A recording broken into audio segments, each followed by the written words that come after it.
I'm John Cook. My friends call me Johnny. Here's a picture of some upcoming projects. We're just going to start with the Irish Whisky Bottle today. I think it's just really a great choice. It's a larger bottle, it's green, and I like the theme. So anyway, let's get into the cutting process. We'll go through the cutting process, the sanding process, and then we'll show you a couple of finished examples of what we've done with the bottle. Here we're adjusting the length of the bottle. Large bottles, small bottles, they all are unique. They're all a little bit different. That's why I made the machine so that it was so adjustable. I think that's really important. The bigger the bottle, the more adjustments that you really need to make, both in height so that the bottle is straight across the platform, the diameter. You've got to be sure that you can hold the bottle down onto the wheels so that when it rotates, you really don't have a problem. Bigger bottles, they take a little bit of help as far as pushing the cutting disc into the bottle.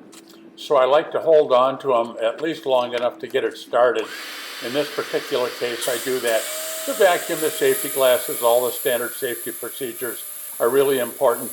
With this bottle, I don't want this big, the bottle bottom. I don't want her to go bouncing around and on the ground. So I'm kind of holding on to it, and I'm actually helping to maintain that the bottle sits on those red wheels and doesn't bounce around during the cutting process. It's important to clean up your glass debris, and then untape the bottle and get it ready for sanding. But in each case, you've got to look and make sure that the end result is what you want and that it's worthwhile to go to the next step. Here you see me sanding the bottle. We're using the hook and loop aluminum oxide sanding disc. You can get them on What's New Johnny.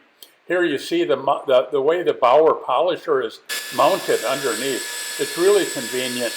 The on-off switch is a little hard to get at, but it really is a convenient platform. I take the brush and I knock some of the debris off from the sanding pad so that the vacuum can pick it up. It's really important that you don't have that flying around in the air. I like to do this outside with the wind at my back for lots of different reasons. But in this particular case, this heavier bottles take a little bit longer to sand. There's more glass. So it's important that you get them sanded, do a nice job, get the sharp edges gone, and inspect the bottle to make sure it's something you still want to go forward with. In this particular case, obviously it was. So I'm really happy with this green bottle, the Irish Whisky Bottle. There's a lot of large bottles where you encounter the same kind of challenges. So anyway, this is almost done. We'll get it cleaned up and we'll get into a special project, and you can see what I did with the bottle. I actually made a chime and a candle out of it. So you can use it for either one. Here you see the chime swinging in a tree with a glass wind catcher down at the bottom, and this chime has all hand-drilled glass beads. As far as the candle goes, not every bottle makes a good candle. This particular one really does.